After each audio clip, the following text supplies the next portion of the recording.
শিক্ষার্থীবৃন্দ, তোমরা নিশ্চয়ই ভালো আছো এবং সামাজিক দূরত্ব বজায় রেখে চলছো, স্বাস্থ্যবিধি মেনে নিজেকে সুস্থ রাখার চেষ্টা করছো। আশা করি পাশাপাশি তোমরা তোমাদের লেখাপড়াও চালিয়ে যাচ্ছ। আগামী 8 তারিখ থেকে তোমাদের প্রাক নির্বাচনী পরীক্ষা শুরু হচ্ছে। তোমাদের সিলেবাস আগে জানিয়ে দেওয়া হয়েছে।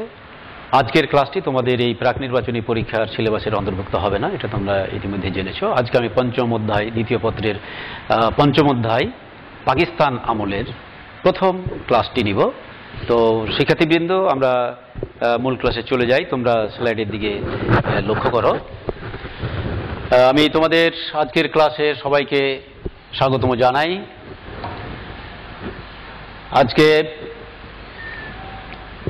একটি ছবি প্রথমে এই স্লাইডে তোমাদের দিয়েছি আমি, নিশ্চয়ই তোমরা দেখেই বুঝতে পারছো এটি আমাদের সেই ভাষা সৈনিকদের স্মৃতিতে তৈরি শহীদ মিনার।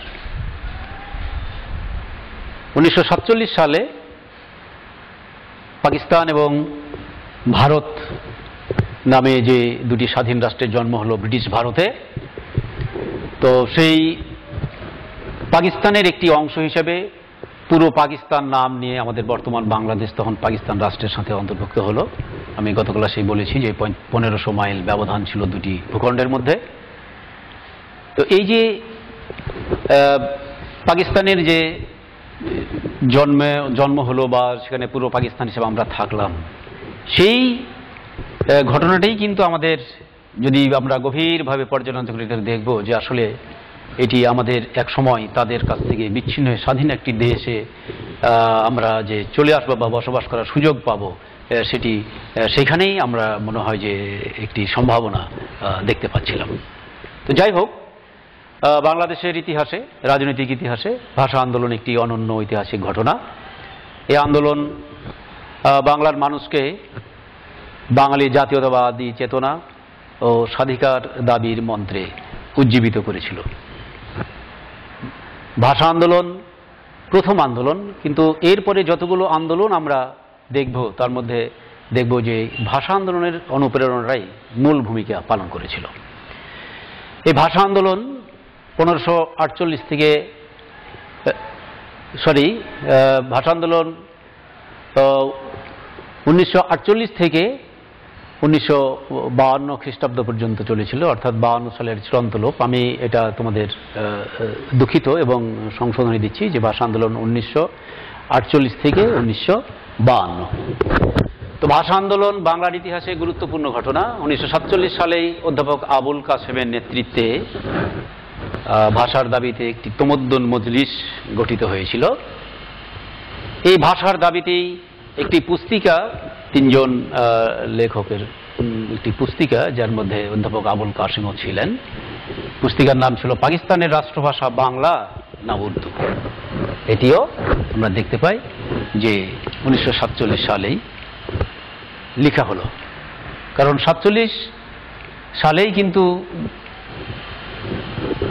যারা বুঝার বুদ্ধিজীবী তারা বুঝেছিলেন যে ভাষার ব্যাপারে কিছু একটা হতে পারে, একটা সংবিধানের ব্যাপার আছে। কাজেই 47 থেকে তাদের চিন্তাভাবনা এটি কাজ করেছিল। 1948 সালে 23 ফেব্রুয়ারি ধীরেন্দ্রনাথ দত্ত গণপরিষদে বাংলা ভাষার বিলটি উত্থাপন করেন। তবে এখানে খাজা নাজিমুদ্দিন, পাকিস্তানের প্রধানমন্ত্রী লিয়াকত আলী খান সহ অনেকেই এটার বিরোধিতা করেছিলেন, যার দরুন সেটি নাকচ হয়ে যায়। তাহলে আমরা আনুষ্ঠানিকভাবে বলতে পারি যে যিনি এই ভাষার দাবি প্রথম আনুষ্ঠানিকভাবে একটি ফোরামে উঠিয়েছিলেন তিনি হলেন ধীরেন্দ্রনাথ দত্ত। আমরা এই ভাষার ব্যাপার নিয়ে পাকিস্তান শাসক গোষ্ঠীর মনোভাবের বিষয়টি আমরা এখানে সুন্দরভাবে বুঝতে পারব। মোহাম্মদ আলী জিন্নাহ ঢাকা আসলেন 48 সালে এবং তিনি 21 মার্চ রেসকোর্স ময়দানে এবং 24 মার্চ কার্জন হলে ঢাকা ইউনিভার্সিটির শিক্ষার্থীদের সমাবর্তন অনুষ্ঠানে তিনি জোরালো ভাষায় বললেন যে উর্দু এবং উর্দুই হবে পাকিস্তানের রাষ্ট্রভাষা। তিনি এভাবে বলেছিলেন, Urdu and Urdu shall be the state language of Pakistan. তিনি জোর দিয়ে বলার কারণে তিনি শ্যাল ব্যবহার করেছিলেন। আমরা জানি শ্যাল উইলের ব্যবহার। তো তো এই ধরনের যখন কথা হলো তখন তার বক্তব্যের সাথে সাথেই কিন্তু ছাত্র সমাজ রুখে দাঁড়িয়েছিল, তারা প্রতিবাদ করেছিল যে না, এটা আমরা মানি না। বিশেষ করে রেসকোর্স ময়দানে তো প্রতিবাদ করেছিল, যখন এটা সমাবর্তন অনুষ্ঠানে কার্জন হলে হলো, কার্জন হলের প্রতিবাদটা ছিল আরো বেশি জোরালো। জিন্নার পর আমরা দেখতে পাই আবার 1950 সালে লিয়াকত আলী খান, তিনি ছাত্র সমাজের তথা এদেশবাসীর ভাষার ব্যাপারে, বাংলা ভাষা ব্যাপারে এত কিছু জানার পরেও যে তাদের মনের অবস্থা কি, তারা কি ধরনের দাবি রাখছে ভাষার ব্যাপারে, তারপরেও তিনি এটিকে পাশ কাটিয়ে 50 সালে আবার ওই উর্দুকেই পাকিস্তানের রাষ্ট্রভাষা করার ঘোষণা দিলেন 50 সালে। যাই হোক, আমরা তার পরিণতি জানতে পারি যে 1951 সালে তিনি আততায়ীর গুলিতে নিহত হয়েছিলেন। আমরা তারপরে দেখতে পাই 1952 সালের 26 জানুয়ারি এবার খাজা নাজিমউদ্দিন, পল্টন ময়দানে খাজা নাজিমউদ্দিনও বললেন যে উর্দুই হবে পাকিস্তানের রাষ্ট্রভাষা। লিয়াকত আলী খানের যে ভাগ্য বিপর্যয়, তিনি গুলি খেয়ে নিহত হলেন, তারপরেও কিন্তু এই ভাষার ব্যাপারে পাকিস্তানের যে মন্ত্রণা, সেই মন্ত্রণাতেই ভাসছেন নেতৃবৃন্দ, পাকিস্তানের সরকার পন্থী নেতৃবৃন্দ এবং খাজা নাজিমউদ্দিন একই কথাই বললেন। 52 সালের 4 ফেব্রুয়ারি এই ভাষার দাবিতে ছাত্র সমাজ ধর্মঘট পালন করলেন। মুখ্যমন্ত্রী নুরুল আমিন 20 ফেব্রুয়ারি থেকে 144 ধারা জারি করেছিলেন, কিন্তু এই ছাত্র সমাজ মুখ্যমন্ত্রী নুরুল আমিনের 144 ধারা ভঙ্গের সিদ্ধান্ত গ্রহণ করে। আমরা সেই চূড়ান্ত দিবসে আমরা দেখতে পাই, অর্থাৎ 1952 সালের 21 ফেব্রুয়ারি, যেটা 20 ফেব্রুয়ারি থেকেই 144 ধারা জারি করা হয়েছে, জমায়েত, সভা, এগুলা মিছিল সব বন্ধ ঘোষণা করা হয়েছে। তারপরেও ছাত্র সমাজ সিদ্ধান্ত নিয়ে 1952 সালের 21 ফেব্রুয়ারি 144 ধারা ভঙ্গ করল এবং তারা ক্ষুদ্র ক্ষুদ্র মিছিল নিয়ে ছোট ছোট দলে বিভক্ত হয়ে তারা সেই প্রাদেশিক পরিষদের যেখানে সভা চলছিল তার পাশ দিয়ে তারা যাচ্ছিল এবং শেষ পর্যন্ত যখন তারা একত্রিত হয়ে একটি মিছিলের রূপ নিল, প্রতিবাদ যখন উঠতে থাকলো মিছিল থেকে, তখন পাকিস্তানি সরকারের নির্দেশে পুলিশ এই মিছিলের উপরে গুলি চালালো নির্বিচারে এবং সেই গুলিতে অনেক তাজা প্রাণ চলে গেল। যারা এই ভাষার আন্দোলন করতে গিয়ে মায়ের ভাষার দাবিতে রাজপথে প্রাণ দিয়েছিলেন, শহীদ হয়েছিলেন পুলিশের সেই বর্বরোচিত হামলায়, তাদের মধ্যে যারা ছিলেন তাদেরকে আমরা স্মরণ করি। আমরা এই পর্যায়ে কয়েকজনের নাম বলতে চাই। আবুল বরকত, তিনি ঢাকা বিশ্ববিদ্যালয়ের রাষ্ট্রবিজ্ঞান বিষয়ের MA ক্লাসের ছাত্র ছিলেন, শহীদ হয়েছিলেন। আব্দুল জব্বার, তিনি তার শাশুড়ির চিকিৎসার জন্য ঢাকা মেডিকেল কলেজে এসেছিলেন, তিনি গুলিবিদ্ধ হয়ে মারা গেলেন। ভাষা শহীদের মধ্যে আমরা পাই আব্দুল সালামকে। আব্দুল সালাম সচিবালয়ে চাকরি করতেন। আমরা এই 21 তারিখের যে ঘটনা, পুলিশের গুলিতে রাজপথে রক্ত ঝরা, তারই প্রতিবাদ হয়েছিল 22 ফেব্রুয়ারি। সেই 22 ফেব্রুয়ারিতে গুলিবিদ্ধ হয়েছিলেন, মারা গিয়েছিলেন শফিউর। এভাবে আমরা দেখতে পাই যে পাকিস্তান আমলে প্রথমেই ভাষার জন্য অনেক তাজা প্রাণ চলে গেল। আমরা আরেকজন ভাষা শহীদের কথা বলি, তিনি হলেন রফিক উদ্দিন। তিনি তৎকালীন জগন্নাথ কলেজের হিসাব বিজ্ঞান বিভাগের ছাত্র ছিলেন। তাহলে আমরা ঢাকা বিশ্ববিদ্যালয়ে একজন পেলাম, বর্তমান জগন্নাথ বিশ্ববিদ্যালয় যেটি জগন্নাথ কলেজ ছিল সেখানে ছাত্র বরকত, তাকে আমরা দেখলাম যে এত তার মাথার খুলি উড়ে গিয়েছিল পুলিশের গুলিতে।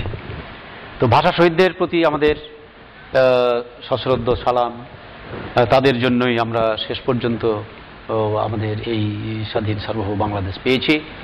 তাদের স্মরণে শহীদ মিনার নির্মিত হয়েছিল। আমি প্রথমেই দেখিয়েছি শহীদ মিনার যেটি আমরা এখন দেখছি, আসলে যে শহীদ মিনারটি 22 তারিখে শহীদ শাহাদাত বরণ করা শফিউরের বাবা উদ্বোধন করেছিলেন 24 ফেব্রুয়ারি, সেটি নেই, একটু পরিবর্তিত হয়েছে। তো 52 সালের 23 ফেব্রুয়ারি নির্মিত হয়েছিল প্রথম শহীদ মিনার, এবং সেটি 24 তারিখ উদ্বোধন করেছিলেন শফিউরের পিতা। তবে দেখার বিষয় যে 26 তারিখেই পুলিশ সেই শহীদ মিনারটি ভেঙে ফেলেছিল। পরবর্তীতে সফল আন্দোলনের কারণে যখন 1956 সালের সংবিধানে, পাকিস্তানের প্রথম সংবিধানে বাংলাকে অন্যতম একটি রাষ্ট্রভাষার মর্যাদা দেওয়া হয়েছিল, তারপরেই 1957 সালে আবার শহীদ মিনার নির্মাণের কাজ শুরু হলো। তবে 1958 সালে আইয়ুব সরকার আবার মার্শাল ল জারি করার কারণে এই কাজটি বিলম্বিত হয়েছিল, যার দরুন এটি শেষ হতে 1963 সাল পর্যন্ত লেগে যায়। 1963 সালে এটি শেষ হয়। আর আমরা যেটি বর্তমানে দেখছি, এটি মূলত 1983 সালে এই শহীদ মিনারের চত্বরটা কিছুটা সম্প্রসারিত আকারে করার পরে এই অবস্থানে এসেছে। আমরা সেই শহীদ মিনারটি এখন দেখি। তো শহীদদের স্মৃতির উদ্দেশ্যে আমাদের যে নির্মিত শহীদ মিনার, সেটির আমরা শুরু থেকে বর্তমান পরিস্থিতি পর্যন্ত তোমাদের জানার জন্য এখানে তুলে ধরলাম। নিশ্চয়ই তোমরা এটি মনে রাখবে। এখন আমি বলতে চাই যে এই যে আমাদের ভাষা আন্দোলন, যে ভাষা আন্দোলনের মাধ্যমে অনেক প্রাণ গেল, এবং আমরা শেষ পর্যন্ত 1956 সালে পাকিস্তানের প্রথম সংবিধানে বাংলা ভাষাকে একটি ভাষা হিসেবে, রাষ্ট্রের ভাষা হিসেবে পেলাম, সেই ভাষা আন্দোলনের গুরুত্ব সম্বন্ধে এখন তোমাদের আমি একটু কথা বলবো। ভাষা আন্দোলনকে কেন্দ্র করেই বাঙালিদের মধ্যে রাজনৈতিক সচেতনতা জাগ্রত হয়।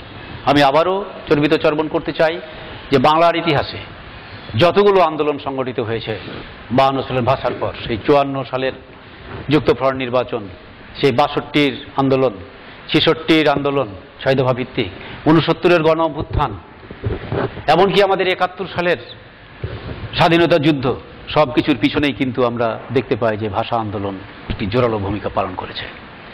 এই আন্দোলনের মাধ্যমে বাংলার জনগণ অধিকার সচেতন হয়ে ওঠে, বাঙালিকে দাবিয়ে রাখার চেষ্টা করা হয়েছে। আমরা বঙ্গবন্ধুর ভাষণে কিন্তু শুনতে পাই যে তিনি বলেছেন দাবিয়ে রাখার কথা। তো আসলেই মুসলমান হয়েও 24 বছর কিন্তু এই পাকিস্তানি শাসক গোষ্ঠী তৎকালীন পূর্ব পাকিস্তান তথা বাংলাদেশের জনগণকে দাবিয়ে রাখারই চেষ্টা করেছিল, কিন্তু যেহেতু বাঙালি অধিকার সচেতন হয়েছে, কাজেই তাদেরকে আর দাবিয়ে রাখা সম্ভব হয়নি, তারা তাদের অধিকার ঠিকই ছিনিয়ে নিয়েছে। আমি একটু আগেই বলেছি 1954 সালের নির্বাচনে মুসলিম লীগের পরাজয়, অর্থাৎ মুসলিম লীগের বিরুদ্ধে তখন যুক্ত ফ্রন্ট নির্বাচন করা হয়েছিল।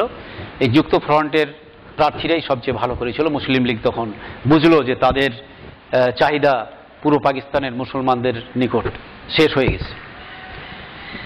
এরপরে 6 দফা, গণ অভ্যুত্থান, মহান স্বাধীনতা অর্জন, সবকিছুর পিছনেই রয়েছে আমাদের মহান স্বাধীনতার বড় অবদান।